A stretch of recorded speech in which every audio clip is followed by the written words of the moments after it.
Mezzo Cammin. Half my life is gone, and I have let the years slip from me, and have not fulfilled the aspiration of my youth to build some tower of song with lofty parapet.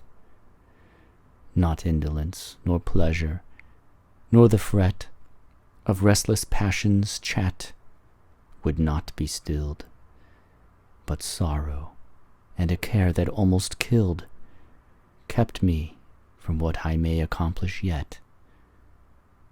Though halfway up the hill I see the past, lying beneath me with its sounds and sights, a city in the twilight dim and vast, with smoking roofs, soft bells, and gleaming lights. And here above me on the autumnal blast, the cataract of death far thundering from the heights.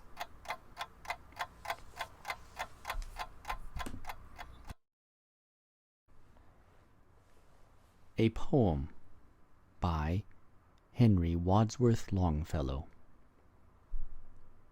The Village Blacksmith. Under a spreading chestnut tree the village smithy stands. The smith, a mighty man is he, with large and sinewy hands, and the muscles of his brawny arms are strong as iron bands. His hair is crisp and black and long, his face is like the tan. His brow is wet with honest sweat, he earns whate'er he can, and looks the whole world in the face, for he owes not any man. Week in, week out, from morn till night, you can hear his bellows blow, you can hear him swing his heavy sledge, with measured beat and slow, like a sexton ringing the village bell when the evening sun is low, and children coming home from school look in at the open door. They love to see the flaming forge and bear the bellows roar, and catch the burning sparks that fly like chaff from a threshing floor. He goes on Sunday to the church and sits among his boys. He hears the parson pray and preach. He hears his daughter's voice singing in the village choir, and it makes his heart rejoice. It sounds to him like her mother's voice singing in paradise. He needs must think of her once more, how in the grave she lies, and with his hard, rough hand he wipes a tear out of his eyes. Toiling, rejoicing, sorrowing, onward through life he goes. Each morning sees some task begin, each evening sees it close. Something attempted, something done, has earned a night's repose. Thanks, thanks to thee, my worthy friend, for the lesson thou hast taught. Thus at the flaming forge of life our fortunes must be wrought. Thus on its sounding anvil shaped each burning deed and thought.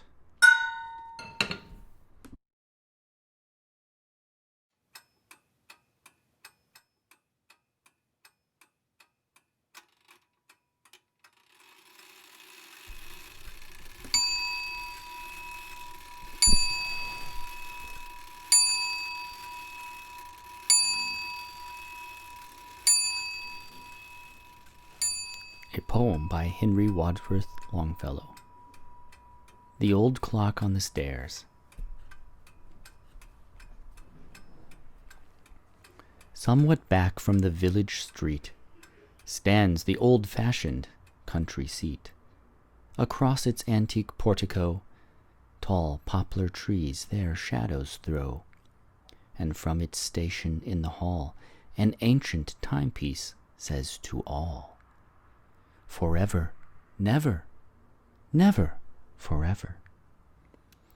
Halfway up the stairs it stands, and points and beckons with its hands, from its case of massive oak, like a monk who under his cloak, crosses himself and sighs, alas, with sorrowful voice to all who pass.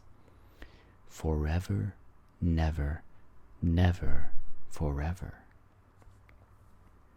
By day its voice is low and light, but in the silent dead of night, distinct as a passing footsteps fall, it echoes along the vacant hall, along the ceiling, along the floor, and seems to say at each chamber door, forever, never, never, forever. Through days of sorrow and of mirth, through days of death and days of birth, through every swift vicissitude of changeful time, unchanged it has stood. And as if, like God, it all things saw, it calmly repeats those words of awe. Forever, never, never, forever. In that mansion used to be free-hearted hospitality. His great fires up the chimney roared, the stranger feasted at his board. But, like the skeleton at the feast, that warning timepiece never ceased. Forever, never, never, forever. There groups of merry children played, their youths and maidens dreaming strayed. O precious hours, O golden prime, and affluence of love and time! Even as a miser counts his gold, those hours the ancient timepiece told.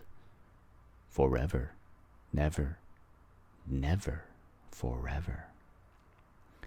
From that chamber, clothed in white, the bride came forth on her wedding night. There in that silent room below, the dead lay in his shroud of snow.